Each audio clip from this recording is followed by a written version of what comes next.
Previously on My Curvy Roommate is in love with me. Jane arrived in a bustling new city, determined to start fresh. Her confidence faltered when she met Gerald, her new roommate, charming, shirtless, and unapologetically arrogant. Their first encounter was tense, with Gerald's flirtations and the presence of another woman in their shared apartment setting the tone.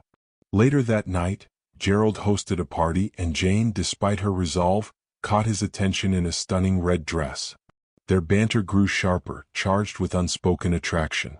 As days turned into weeks, lingering glances and quiet moments on the rooftop began breaking their walls. Gerald confessed his deeper intentions, leaving Jane questioning if she could trust him. Their connection culminated in a passionate rooftop kiss, marking the beginning of a story neither of them saw coming. For Jane and Gerald, love seemed inevitable even amidst the chaos. Jane steps into the kitchen. Her silk robe flows behind her as she pauses in the doorway. Her sharp eyes take in the mess, and a shadow of irritation clouds her face. Seated at the counter is Amara, engrossed in her phone. Amara's bold outfit, a tight dress that accentuates her striking features, suggests she has no plans to contribute to the household chores. "Good morning," Jane says, her tone deceptively calm but laced with an unmistakable chill. Without looking up, Amara responds with a disinterested, "Morning?" Jane's gaze sharpens as it sweeps over the cluttered counter. Her jaw tightens and her hands rest firmly on her hips. "I see you finished breakfast," Jane observes, her voice clipped. "Care to clean up?" Finally, Amara lifts her head, a smirk playing on her lips. "Not really. That's not my thing." Jane's eyes narrow, her tone hardening. "Excuse me?" Amara leans back in her chair, her confidence unwavering. "I'm a guest," she says. "Isn't it your job to keep the house tidy?" Jane's demeanor darkens. Her hand slams onto the counter with a sharp bang, making Amara flinch for the first time. The tension between them becomes almost tangible. "Not in my house," Jane says, her voice cold and firm. Amara stands, her height matching Jane's. She meets Jane's glare with defiance. "Then maybe you should clean it up yourself?" Without hesitation, Jane grabs a dirty plate from the counter and shoves it into Amara's hands. Her tone is icy, her words sharp enough to cut. "Clean." Amara pushes the plate back.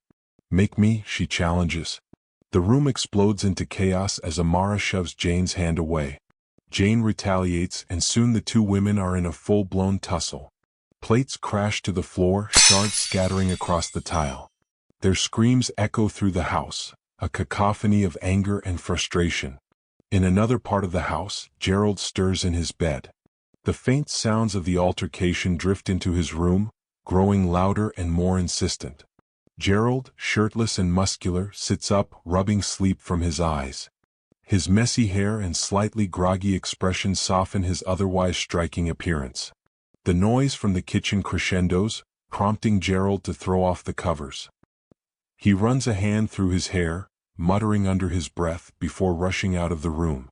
Back in the kitchen, the fight continues. Jane and Amara are locked in a struggle, pulling at each other's hair and shouting over one another. A chair topples to the ground with a loud clatter.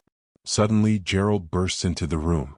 His imposing presence is enough to momentarily pause the chaos. He steps between the women, grabbing them both by their arms and pulling them apart. "What the hell is going on here?" Gerald demands, his deep voice cutting through the noise. Jane glares at him, her chest heaving. "Tell your guest to clean up after herself," she snaps, her voice shaking with anger. Amara smirks, smoothing her hair. "Ah, is the little housekeeper mad?" she says mockingly. Jane lunges forward, but Gerald tightens his grip, keeping her at bay. "Say that again?" Jane growls. "Enough," Gerald shouts, his voice firm. "Both of you?" The room falls into a tense silence. Jane's anger shifts, her gaze now fixed on Gerald. "And you," she begins, her voice low but deadly. "How dare you bring this thing into our house?" Gerald raises an eyebrow, his tone calm but condescending. "Our house. Last I checked, I pay the rent." Jane's fury reignites. "And I pay my own rent too, plus I keep it running." You think you can just do whatever you want? Bring strangers in, keep me awake all night, and laugh it off? Gerald grins, attempting to lighten the mood. Someone's a little uptight this morning. Jane's voice rises. Don't you dare laugh at me. Amara chuckles, drawing Jane's glare. And you? Pack your things and get out? Jane screams. Gerald steps between them again, his patience wearing thin. Enough. Both of you calm down. The room falls into uneasy silence. Gerald turns to Amara. Amara, maybe you should go. Amara's smirk falters. Seriously? You're taking her side? Gerald's tone leaves no room for argument. Just go. Amara scoffs, grabs her purse and storms out. Jane watches her leave, her chest heaving. She turns back to Gerald, her voice quiet but filled with resolve.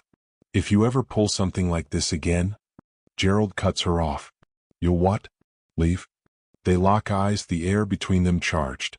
Gerald's smirk fades as he realizes how serious Jane is. Don't test me, she says coldly before storming out. Gerald stands alone in the wrecked kitchen. He exhales heavily, running a hand through his hair, clearly unsettled. Jane sits on the couch, scrolling through her phone. Her earlier anger has subsided, replaced by a quiet simmer of frustration. Gerald enters the room holding 2 mugs of coffee. He approaches cautiously, his demeanor softer. Truce, he offers, holding out a mug. Jane doesn't look up. What do you want, Gerald?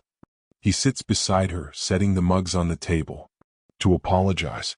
And to say, you were right. Jane glances at him, her expression skeptical. About what? Gerald's voice is earnest.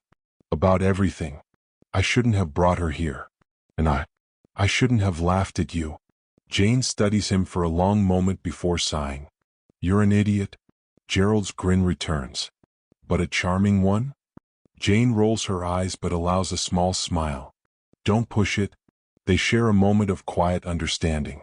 The tension between them eases, but an unspoken undercurrent lingers as the scene fades out.